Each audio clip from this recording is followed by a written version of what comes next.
اس رات سب بدل گیا۔ پہاڑوں کے درمیان ایک بستی تھی، نورگا، ایک جگہ جہاں لوگ مانتے تھے کہ چاندنی دیوی رات کو اترتی ہے اور سچے دل والوں کی خواہش پوری کرتی ہے۔ اسی بستی میں آئلہ رہتی تھی، خوبصورت نہیں تھی مگر دل ایسا نرم کہ لوگ اسے روشنی والی کہتے تھے۔ بس ایک کمی تھی، آئلہ بول نہیں سکتی تھی۔ پھر بستی میں ایک خبر پھیلی، چاندنی دیوی کسی کی خواہش پوری نہیں کرتی۔ لوگ ڈر گئے، بزرگوں نے کہا کوئی سچا انسان ہی دیوی کو جگا سکتا ہے، اور سب کی نظریں آئلہ پر رک گئیں۔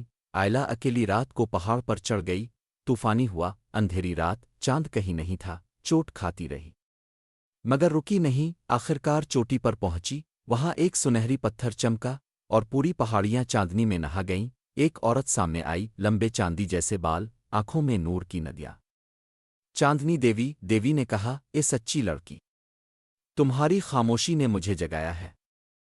اور اچانک آئلہ کی آواز نکلنے لگی، میری آواز۔